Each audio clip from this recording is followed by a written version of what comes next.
Hi friends, welcome back to my channel. ಎಲ್ಲರೂ ಹೇಗಿದ್ದೀರಾ? I hope ಎಲ್ಲರೂ ಚೆನ್ನಾಗಿದ್ದೀರಾ ಅಂತ ಅಂದ್ಕೊಂಡಿದ್ದೀನಿ.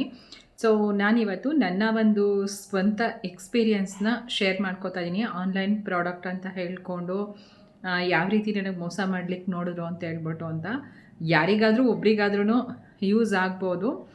ಕೆಲವೊಂದು ಒಂಟಿ ಮನೆಗಳಿರ್ತವೆ ನೋಡಿ, ಮತ್ತು ಜಾಸ್ತಿ ಆನ್ಲೈನ್ ಪ್ರಾಡಕ್ಟ್ಸ್ ತೊಗೊಳ್ಳೋ ಅಂಥ ಹೆಣ್ಮಕ್ಳಿಗೆ ಏನೇ ಆದ್ರೂ 1% ಯೂಸ್ ಆಗ್ಬೋದು ಅಂತ ನನ್ನ ಒಂದು ಸ್ವಂತ ಅನುಭವನ ಇವತ್ತು ಶೇರ್ ಮಾಡ್ಕೊತೀನಿ. ಸೊ ಇದು ಆಗಲೇ ಆಗಿ ಈ ಎಕ್ಸ್ಪೀರಿಯನ್ಸ್ ಸುಮಾರು 2 ತಿಂಗಳಾಗಿದೆ. ಏನು ಅಂತ ಹೇಳ್ಬಿಟ್ಟು ಅಂತ ಹೇಳ್ತೀನಿ ನೋಡಿ. ನಿಮಗೆ ಗೊತ್ತು, ನಾನು ತುಂಬ 90% ನನಗೇನು ಬೇಕು ಮನೆಗೆ ಸಣ್ಣ ಪುಟ್ಟದಾಗಲಿ ತುಂಬ ಓವರಾಗಿ ದುಡ್ಡು ಹಾಕೋದಿಲ್ಲ. ಜಾಸ್ತಿ ನಾನು ಆನ್ಲೈನಲ್ಲೇ ತೊಗೊತೀನಿ. ಒಂದು ಮೀಶೋ ಇರ್ಬೋದು, ಫ್ಲಿಪ್ಕಾರ್ಟ್ ಇರ್ಬೋದು, ಮಿಂತ್ರಾ ಇರ್ಬೋದು, ಅಮೆಝಾನ್ ಇರ್ಬೋದು, ಎಲ್ಲದರಲ್ಲೂ ಯಾವುದು ನನಗೆ ಚೆನ್ನಾಗಿದೆ ಅಂತ ಅನಿಸುತ್ತೆ ಮತ್ತು ರೀಸನಬಲ್ ಪ್ರೈಸ್ ಇದೆ. ಹಾಗೆಯೇ ಯಾವುದರಲ್ಲಿ ರಿವ್ಯೂಸ್ ಚೆನ್ನಾಗಿದೆ ಅದನ್ನು ನಾನು ತೊಗೊತೀನಿ. ಎಷ್ಟೊಂದು ನಾನು ಲಿಂಕ್ ಕೂಡ ಕೊಟ್ಟಿದ್ದೀನಿ, ಶಾರ್ಟ್ ವೀಡಿಯೋಸಲ್ಲಿರ್ಬೋದು, ಲೆಂತ್ ವೀಡಿಯೋಸಲ್ಲಿರ್ಬೋದು. ಕೆಲವೊಂದು ಪ್ರೈಸ್ ಕೂಡ ಹೇಳಿ ಇಷ್ಟು ಅಂತ ನಾನು ಲಿಂಕ್ಸ್ ಕೂಡ ಕೊಟ್ಟಿದ್ದೀನಿ. ಹೀಗೇ ಇರಬೇಕಾದ್ರೆ ನಾನು ಒಂದು ತುಳಸಿ ಕಟ್ಟೆ ಹತ್ರ ಹಚ್ಚೋ ಅಂಥ ದೀಪನ ಆರ್ಡ್ರ್ ಮಾಡ್ಕೊಂಡಿದ್ದೆ. ಅದು 150 ರೂಪಾಯಿ ಅಷ್ಟೇ. ಅದೇನಾಗಿತ್ತು ಅಂತ ಹೇಳಿದ್ರೆ ಡ್ಯಾಮೇಜ್ ಪೀಸ್ ಬಂದಿತ್ತು.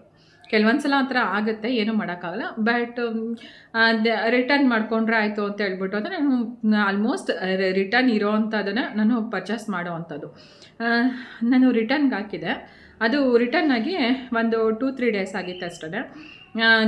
ಇನ್ನೂ ಕಲೆಕ್ಟ್ ಮಾಡ್ಕೊಳ್ಳಿಕ್ಕೆ ಬಂದಿರಲಿಲ್ಲ. ಹೀಗೇ ಒಂದಿನ ಮಧ್ಯಾಹ್ನ ನನಗೆ ಅದು ಯಾವತ್ತು ಅಂತ ಸರಿಯಾಗಿ ಡೇಟು ಮತ್ತು ಟೈಮ್ ನೆನಪಿಲ್ಲ, ದಿನವೂ ಅಷ್ಟೇ.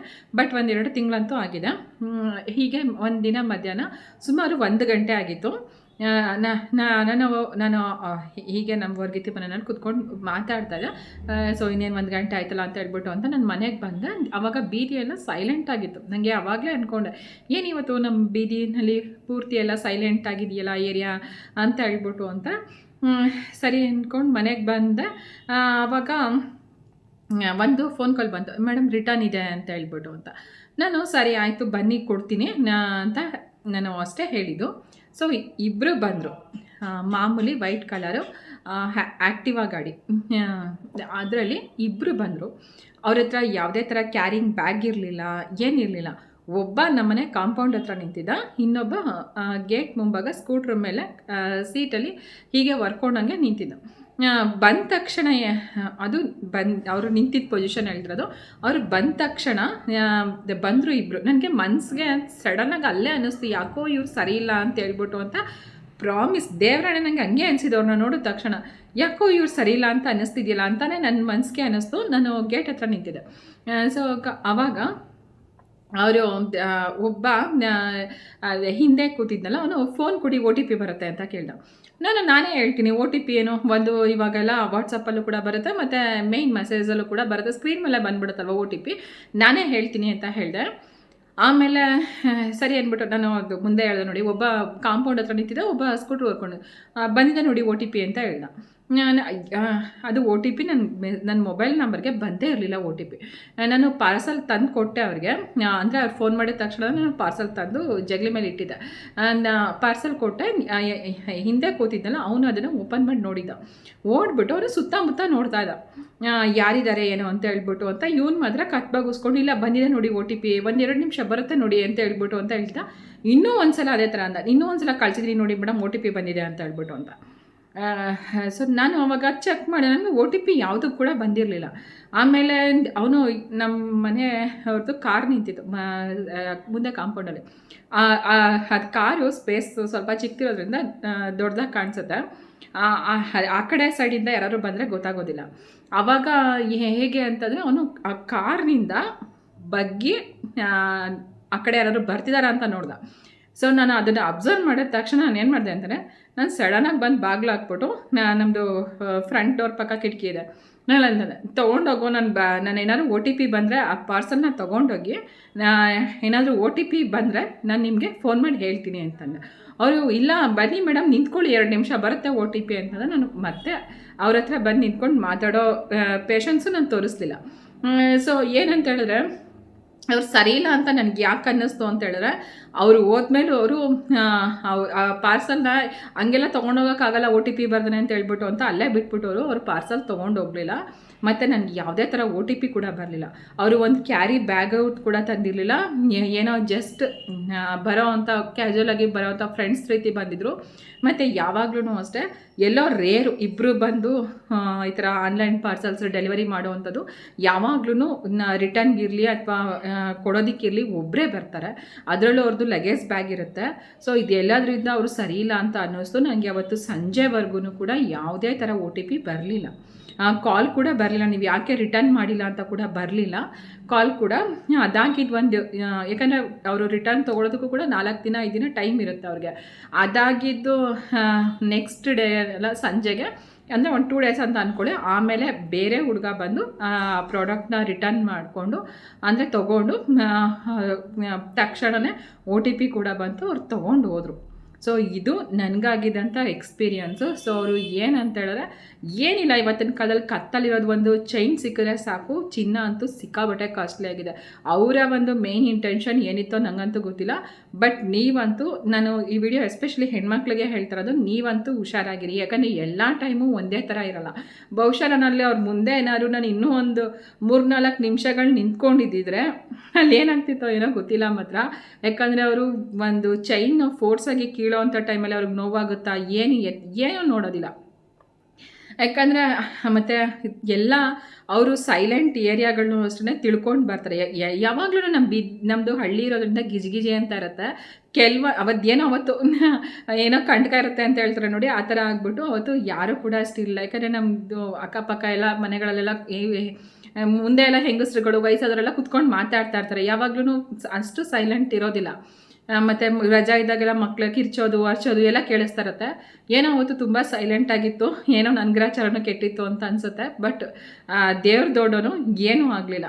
ಆದರೆ ಎಲ್ಲ ಟೈಮಲ್ಲೂ ಒಂದೇ ಥರ ಇರೋಲ್ಲ. ನಾನು ಹೇಳ್ತಾ ಇದ್ದೀನಿ, ಎಸ್ಪೆಷಲಿ ಹೆಣ್ಮಕ್ಳಿಗೆ ನೀವು ಯಾವುದೇ ಪಾರ್ಸಲ್ ಇಸ್ಕೋಬೇಕಾದ್ರಾಗಲಿ ಅಥವಾ ಯಾರೇ ಒಂದು ಅಡ್ರೆಸ್ ಕೇಳ್ಕೊಂಡು ಬರಲಿ ಅಥವಾ ಏನಾದರೂ ಒಂದು ಮೆಸೇಜ್ಗೆ ಅಥವಾ ನಿಮ್ದು ಏನಾದರೂ ನನಗೆ ಇದೇ ಥರನೇ ಕೂಡ ಒಂದ್ಸಲ ನಿಮ್ಮದು ಬ್ಯಾಂಕ್ದು ಡೀಟೇಲ್ಸ್ ಕೊಡಿ, ನಿಮ್ಗೆ 25 ಲಕ್ಷ ರೂಪಾಯಿ ದುಡ್ಡು ಬಂದಿದೆ ಅಂತ ಕೂಡ ಸುಮಾರು ಸಲ ಫೋನ್ ಮಾಡಿ ಮತ್ತು ಅದು ತಲೆ ತಿಂತಾರು. ಸೊ ಅದು ನಮ್ಮ ನಾದಿನಿ ಮಗಂದು ಅಕೌಂಟ್ ಕೊಟ್ಟಿದ್ದೆ. ಆವಾಗ್ಲೂ ಕೂಡ ಅವ್ರು ಯಾವುದೇ ಥರ ನಂಗೆ ಅಕೌಂಟಿಗೆ ದುಡ್ಡು ಹಾಕಿರಲಿಲ್ಲ.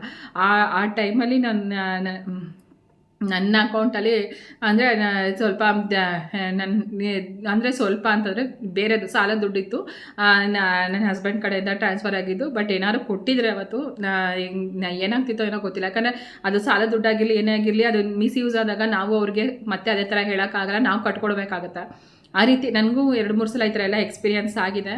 ಸೊ ನಮ್ಮ ಹುಷಾರಲ್ಲಿ ನಾವಿರಬೇಕು. ಹೇಳ್ತಾರಲ್ವ, ಮೋಸ ಹೋಗೋರು ಇರೋವರೆಗೂ ಮೋಸ ಮಾಡೋ ಅಂಥವ್ರು ಇದ್ದೇ ಇರ್ತಾರೆ.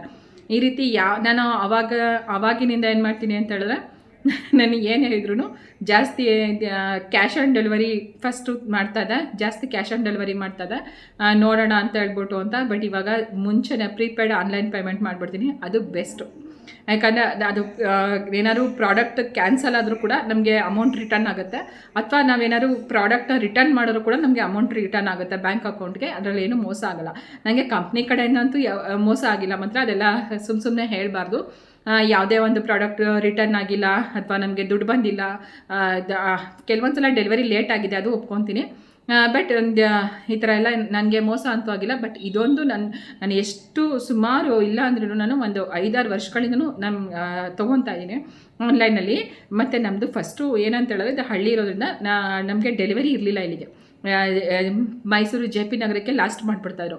ಆಮೇಲೆ ಇವಾಗ ಒಂದು 5-6 ವರ್ಷಗಳಿಂದನೂ ಕೊಡ್ತಾ ಇದ್ದಾರೆ. ಡೆಲಿವರಿನೂ ಇದೆ, ರಿಟರ್ನೂ ಇದೆ, ಎಲ್ಲ ಬರುತ್ತೆ. ಊಟದಲ್ಲಿ ಸ್ವಿಗ್ಗಿ ಮತ್ತು ಝೊಮ್ಯಾಟೊ ಬರುತ್ತೆ, ಡಾಮಿನೋಸ್ ಬರೋದಿಲ್ಲ. ಈ ರೀತಿ ಬಿಟ್ಟರೆ ಇನ್ನು ಆನ್ಲೈನ್ ಡೆಲಿವರಿ ಎಲ್ಲ ಇದೆ. ಬಟ್ ಇದೊಂದು ಮಾತ್ರ ಬ್ಯಾಡ್ ಎಕ್ಸ್ಪೀರಿಯನ್ಸು. ಸೊ ಅವರಿಬ್ಬರು ಫೇಸು ನಾನು ಇನ್ನೊಂದು ಸಲ ಕೆಲವೊಂದು ಸಲ ಬರ್ತಾರೆ, ಮುಖ ಪರಿಚಯ ಇರುತ್ತೆ ನೋಡಿ, ಅವರೇ ತಂದು ಕೊಡ್ತಾ ಇರ್ತಾರೆ ಪ್ರಾಡಕ್ಟ್ಗಳನ್ನ. ಸೊ ಅವರಂತೂ ಇನ್ನೊಂದು ಸಲ ಕಾಣಿಸ್ಕೊಂಡು ಇಲ್ಲ, ನನಗೆ ಅದು ಕಾಲು ಕೂಡ ಬಂದಿಲ್ಲ. ಇದೊಂದು ಬ್ಯಾಡ್ ಎಕ್ಸ್ಪೀರಿಯನ್ಸ್. ಇದು ಮನೆ ಹತ್ರನೇ ಅಂತಲೇ ಅಲ್ಲ, ನೀವು ಬಸ್ಸಲ್ಲಿ ಓಡಾಡಬೇಕಿರ್ಬೋದು, ಒಬ್ಬರೇ ಓಡಾಡಬೇಕಿರ್ಬೋದು. ಎಸ್ಪೆಷಲಿ ಹೆಣ್ಮಕ್ಳಿಗೆ ಹೇಳ್ತೀನಿ, ನಿಮ್ಮ ಸುತ್ತಮುತ್ತ ನೋಡಿ.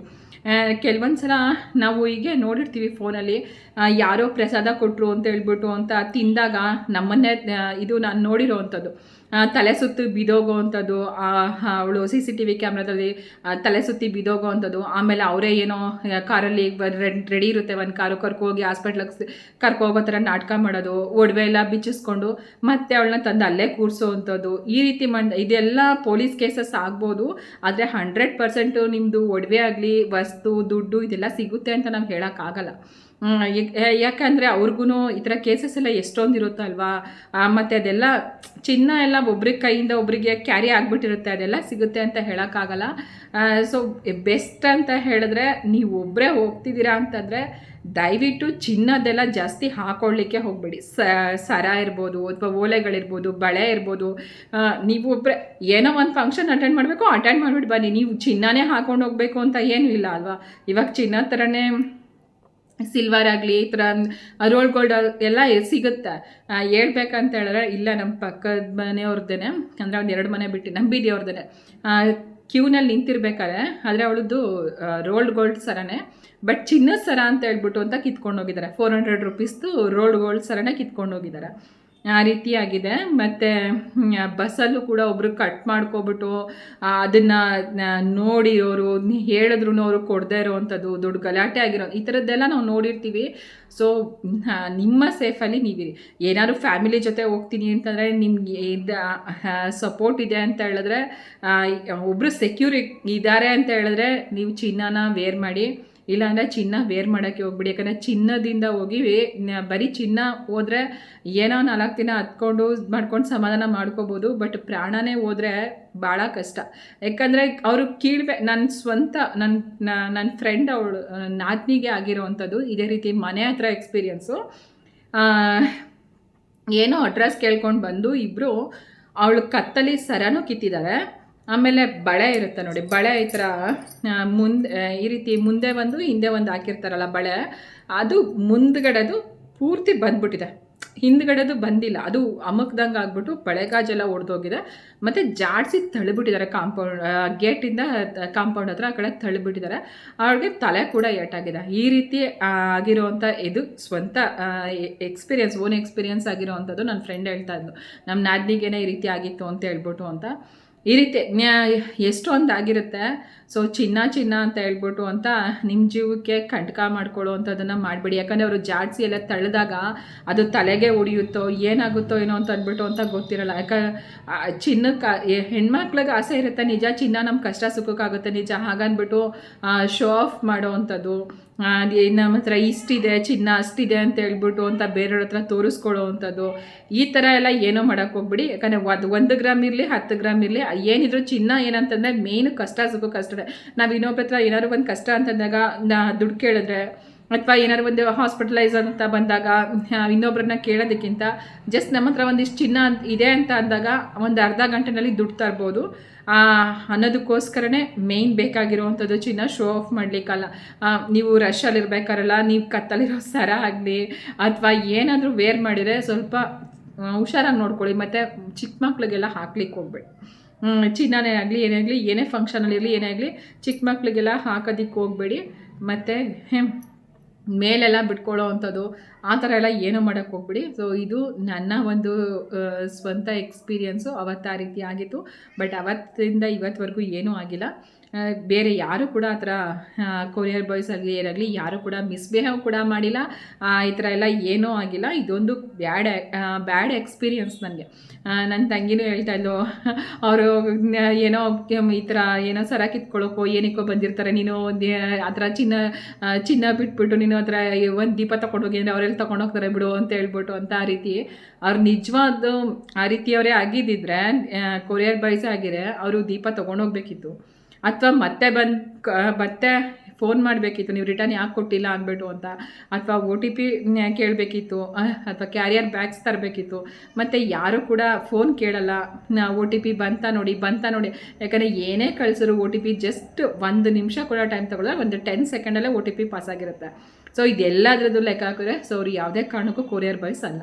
ಮತ್ತು ಅವ್ರು ಆ ಕಡೆ ಈ ಕಡೆ ಸುತ್ತಮುತ್ತ ನೋಡೋ ಅಂಥದ್ದು, ಅಬ್ಸರ್ವ್ ಮಾಡೋ ಅಂಥದ್ದು ಇದೆಲ್ಲ. ಮತ್ತು ಇಬ್ಬರು ಬಂದಿರೋ ಅಂಥದ್ದು ನನ್ನ ಪ್ರಕಾರ ಅವ್ರು ಏನಕ್ಕೆ ಬಂದಿರೋ ಅಂತ ಹೇಳಿದ್ರೆ, ಒಬ್ಬ ಏನೋ ಸರ ಥರ ಕಿತ್ಕೊಳ್ಳೋಕ್ಕೋ ಅಥವಾ ಇನ್ನೊಬ್ಬ ಫೋನ್ ಕಿತ್ಕೊಳ್ಳೋಕ್ಕೆ, ಯಾಕಂದರೆ ಅವ್ರದ್ದು ನಂಬರ್ ಇತ್ತಲ್ಲ ಅಲ್ಲಿ, ಏನು ತಮ್ಮ ಮೇಲೆ ಬರಬಾರ್ದು ಅನ್ನೋದಕ್ಕೋಸ್ಕರ ಆ ರೀತಿ ಇಂಟೆನ್ಷನಿಂದ ಬಂದಿದ್ರು ಅಂತ ನನಗಂತ ಅನ್ನಿಸ್ತು. ಸೊ ಈ ರೀತಿ ನಮ್ಮ ಹುಷಾರಲ್ಲಿ ನಾವಿರಬೇಕು, ಯಾಕಂದರೆ ನಮ್ಮ ಸೇಫು ನಮಗೆ ಮುಖ್ಯ.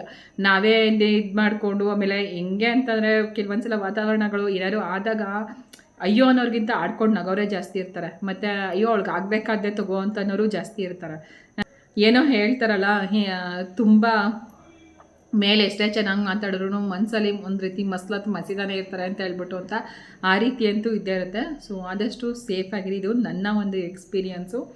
ನೀವೆಲ್ಲಿ ಏನೇ ಶಾಪಿಂಗ್ ಮಾಡಿ ಅಥವಾ ಏನೇ ತೊಗೊಳ್ಳಿ ಅಥವಾ ಏನೇ ಒಬ್ಬರೇ ಓಡಾಡಿ ಜೊತೆನಲ್ಲೇ ಓಡಾಡಿ, ನೀವು ಹಾಕಿರೋ ಚಿನ್ನ, ಒಡವೆ, ದುಡ್ಡು, ನಿಮ್ಮ ಪರ್ಸು, ನಿಮ್ಮ ಮೊಬೈಲು, ಇದು ನಿಮ್ಮ ಒಂದು ಸೇಫ್ಟಿನಲ್ಲೇ ಇರಬೇಕು. ನಿಮಗೆ ಅದ್ರ ಬಗ್ಗೆ ಗಮನ ಇರಬೇಕು, ಬೇರೆಯವ್ರ ಮೇಲೆ ಡಿಪೆಂಡ್ ಆಗ್ಲಿಕ್ಕೆ ಹೋಗ್ಬೇಡಿ. Thank you, bye.